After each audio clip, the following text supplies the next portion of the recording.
인사에 대한 우려도 굉장히 커지고 있는 상황에서 또 우려가 되는 일들이 또 있습니다.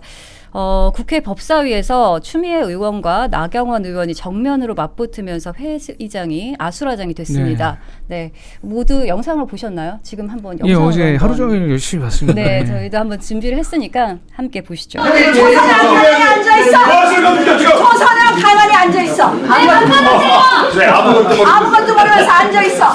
자, 다음 반대하는 위원님은 손을 들어 주시기 바랍니다. 이게 뭐 하는 거예요 지금?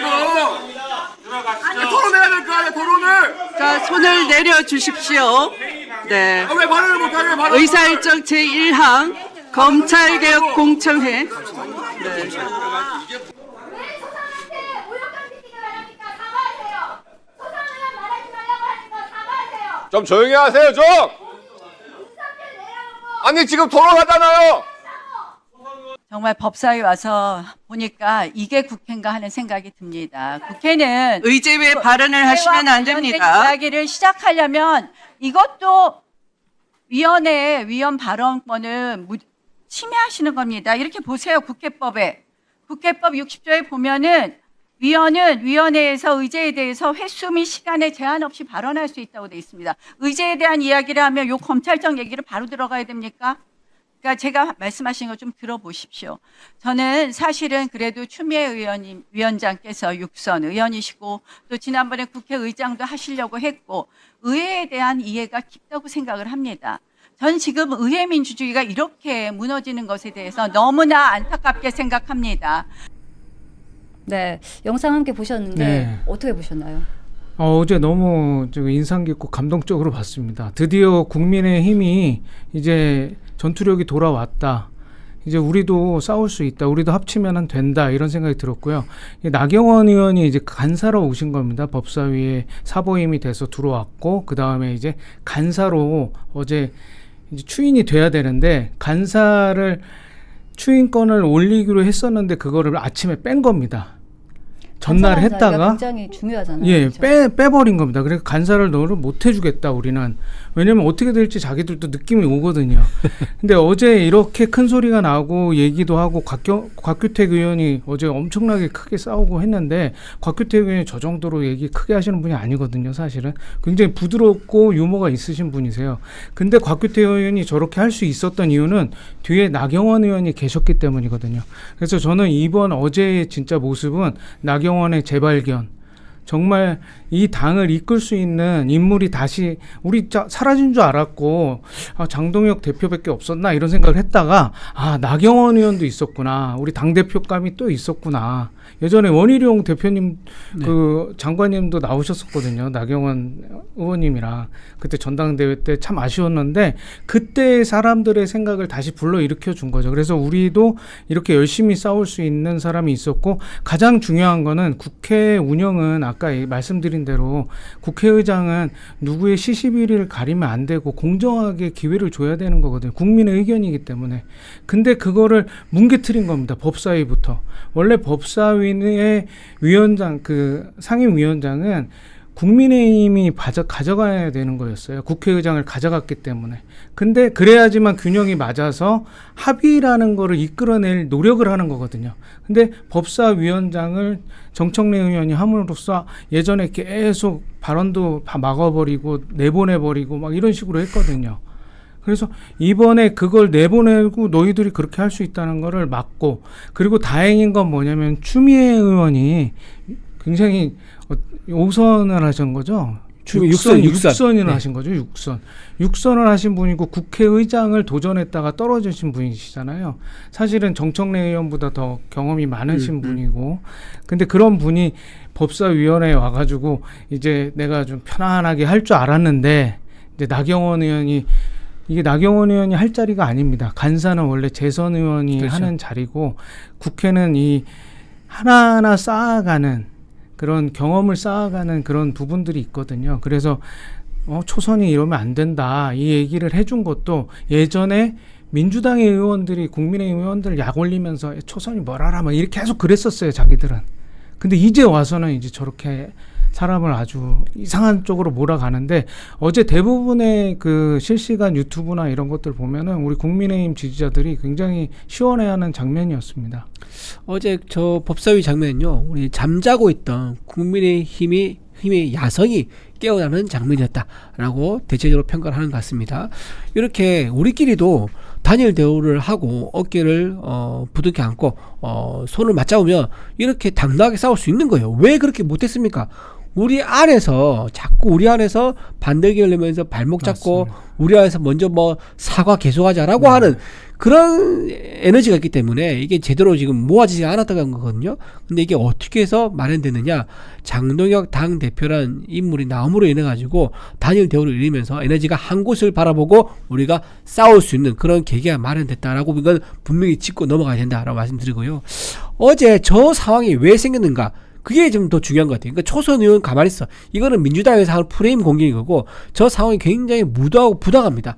왜냐면 원래 안건으로 나경원 의원 간사선임 안건이 있었어요. 근데 회의 당일날 되니까 아침에 그걸 싹 빼버린 거예요.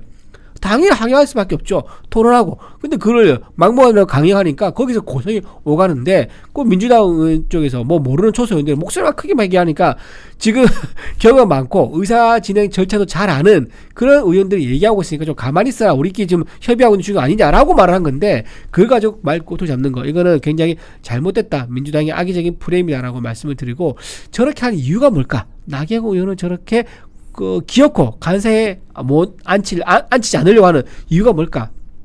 나경원이 두렵기 때문이죠. 나경원이 온다고 했을 때 국민의힘 연찬의 분위기 보셨지 않습니까? 박수를 치면서 연호를 했습니다. 왜냐하면 지난번 원내대표 할 때 정말 잘 싸웠었어요. 조국 사태 때 야성을 잘 보여줬었는데 또 한 번 그런 활약이 기대되기 때문에 추미애 위원장에 있는 법사위에 나경원이 간다 그러면 이건 균형이 맞겠다라고 우리가 박수 쳤던 거거든요. 그걸 본인도 아는 거야. 나경원 의원이 오면은 이거 자기 마음대로 못 하겠거든. 그러니까 어쨌든 나경원을 맡고 보자라고 하는 거고요. 추가로 좀 더 말씀드리면 거기서 박은정 의원이 계속 막 소리를 지르고 깽깽거렸었어요. 그거 왜 그런지 아세요? 지금 추미애 의원이 법사위 1소위 있지 않습니까? 1소위를 8명에서 11명으로 3명을 더 늘리려고 했습니다. 근데 8명의 상태가 어떤 상태냐면 균형 상태예요. 그러니까 국민의힘 4명, 그 다음에 민주당 4명에서 8명이 돼 있는데 이거를 2명 늘리면 1명 늘리니까 균형이 맞잖아요. 근데 그게 아니라 3명을 늘리는 거예요. 뭐냐? 조국혁신당 1명을 집어넣으려고 그런 거예요. 조국혁신당을 집어넣으면 사실 조국혁신당은 여당 아닙니까? 범여권이잖아요. 그러면 6대5가 되니까 만약에 논쟁하다가 자기들 마음대로 안 된다? 그러면 의석수를 밀어붙이려고. 그 때문에 박은정 의원을 집어넣기 위해서 법안 소위를 11명 늘리겠다는 거거든요. 근데 어제 왜 그러면 박은정 의원이 저렇게 소리를 지르면서 같이 이제 맞다일 뜨려고 했느냐? 자기도 추미애 의원한테 인정받고 싶은 거예요. 추미애 의원이 법무부 장관 할 때 그 밑에 감찰 담당관을 했던 사람이 누구냐? 바로 당시 박은정 검사였습니다. 그러니까 검찰총장을 징계시킨 것을 지휘를 추미애 법무부 장관이 했지만 그를 실행한 사람은 박은정 당시 검찰 담당관이었어요. 그러니까는 추미애 의원한테 받았던 신임이 있는 건데 그 신임을 한 번 더 상임위에서 보여줌으로 인해 가지고 법안 소위 1소위 들어가려고 하는 그런 목적 때문에 저렇게 어저께 갑자기 본인 건도 아닌데 소리를 지르면서 앙앙거렸다. 그렇게 볼 수 있습니다. 네, 결국 또 이런 갈등의 배경 중에 하나는 검찰개혁 문제가 아닐까 싶습니다. 이 중수청을 어디에 두느냐 이 논의가 계속되고 있는데 어떻게 보십니까? 이게 지금 이제 굉장히 큰 관전 포인트입니다. 이재명 대통령이 이제 무소불위의 권력을 다 잡은 줄 알았는데 권력을 잡고 보니까 검찰이 필요한 거예요. 그래서 정성호 법무부 장관이 검찰 개혁을 좀 늦추자. 우선 검찰은 존치해야 된다. 이 생각을 하게 된 거죠. 왜냐하면은 검찰은 대통령이 가지고 있는 가장 강력한 권력의 칼이거든요. 근데 그 칼을 경찰한테 주고 공소청과 그 기소청으로만 바꾸면은 진짜 자기들이 밝힐 수 없는 일들이 너무 많아지니까 그리고 자기들이 가져야 될 칼을 놔버리는 거거든요. 근데 민주당에서는 이게 자기들의 그냥 수건사업 같은 거예요. 조국혁신당도 마찬가지고 조국혁신당이 지금 이 정부의 지분이 있습니다. 보고 나니까. 조국이라는 사람을 풀어준 이유도 있는 거고 조국이라는 사람이 저렇게 나와서 매일 페이스북에 저렇게 오만하게 글을 쓰고 20대들이 극우다 이런 식으로 그러면 자기 딸도 극우가 되는 건데 강남에 살고 있는 잘 사는 집 딸들은 극우다 이렇게 얘기한 거거든요. 그럼 자기 딸도 극우인데 조민이 극우인가 이런 생각도 들잖아요. 그러니까 이게 어떻게 보면은 민주당 안에서 3개월 만에 너무나 오만해지고 이제 금이 가고 있는 관전 포인트가 생긴 건데 이런 걸 너무 자세하게 얘기하면 또 민주당이 긴장하고 바뀌지 않을까 이런 걱정은 좀 됩니다. 하지만 우리가 봐야 될 거는 이 검찰 개혁안이 국정기획안에서 가장 중요한 그 혁신안 중에 하나예요. 근데 그걸 바로 뒤집은 겁니다. 예, 그거 말고도 또 여러 가지를 다 뒤집었는데 정부와 지금 민주당이 여당이 다르게 가고 있다. 요거는 꼭 아셨으면 좋겠습니다. 중수청을 저렇게 해외으로 옮기는 이유는 핵심은 그거예요. 검찰이 가지고 있는 수사권을 완전히 박탈시켜가지고 수사를 못하게 하는 거. 오로지 경찰만 수사를 하게 해서 검찰은 이제 기소만 유지할 수 있게 힘을 절반 정도 빼는 거죠. 그렇게 되면 중수청이라든가 또는 경찰 또는 국수부를 통해 가지고 행안부 장관의 지휘 아래 있게 되는 건데 그렇게 되면 수사할 대상을 자기들이 지정할 수 있는 거죠. 예를 들면 여권 인사에 대한 수사는 미루거나 또는 대충하거나 이런 식으로 갈 수 있는 거고 야권 인사에 대해서는 아주 맹렬하게 수사를 하고요. 그거를 이제 검찰에 넘기면 공수처에서 그거를 이제 기소 유지할 수 있게 이렇게 만드는 게 민주당이 지금 추진하고 있는 검찰 개혁이 아니죠. 검찰 개혁입니다. 그런 상황인데 지금 이제 정성호 법무장관도 이제 각성을 한 거예요. 본인이 대선 운동할 때 선거할 때야 시원하게 자기 지지 세력을 위해서 검수완박 얘기를 하면서 중수 만들겠다라고 했지만 실제로 정부로 운영을 하는 자세가 되니까 책임 있게 운영이 되고 또 헌법도 준수해야 되거든요. 이게 다 맞지가 않는 거예요. 그리고 중수청이 만약에 수사를 부실하게 했을 경우에 그 결과를 공소처에 넘기지 않습니까? 그러면 검사들은요 본능적으로 부실하면 이게 공소유지가 안 될 거기 때문에 자기가 공소유지 안 되면 자기 결국 인사에 자기 잘못을 기록이 된단 말이에요. 그러면 어떻게 하겠습니까? 그런 불리한 상황에서는 아예 공소를 하지 않고 사건만 받고 그냥 깔고 앉는 거죠. 그러니까 그런 식의 문제가 계속 반복될 수 있는 거예요.